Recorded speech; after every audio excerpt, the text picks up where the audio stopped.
Nous avions cet engagement de ne pas étendre les zones de stationnement payant sans demande ou sans accord des unions de quartier. C'est ce qui a été fait sur l'île verte, puisqu'effectivement, la donne changeait avec la modification des tarifs. Et donc, d'un commun accord, nous avons suspendu ce travail entre l'union de quartier et la ville, en transmettant toutes les informations et en se donnant rendez-vous pour plus tard, lors de cette concertation qui continuera. Nous avons ces ambitions communes pour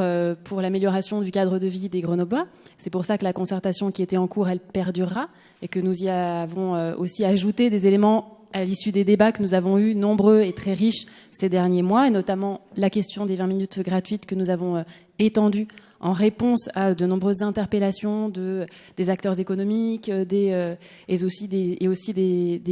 Grenoblois qui l'a demandé. Un élément fondamental à mon sens, qui est la création d'un comité de suivi et d'évaluation de la mise en œuvre de cette nouvelle politique qui nous permettra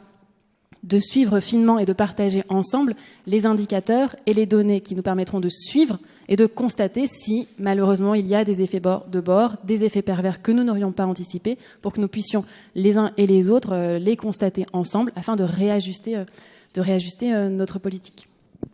Que la concertation sur les usages, le fonctionnement du stationnement dans notre ville se fait et se fera encore quartier par quartier. Ce que vous venez de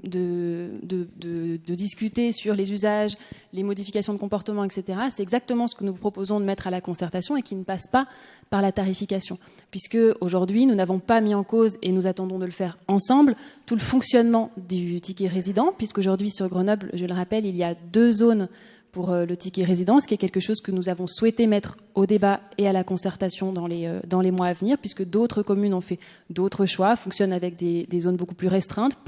pour empêcher ce que décrivait Bruno de Lescure, à savoir les effets de bord et le déplacement des gens d'une zone payante vers la zone voisine, qui crée des conflits d'usage et qui crée effectivement du désagrément pour les résidents voisins, qui eux, du coup, ne trouvent plus de place dans leur zone gratuite.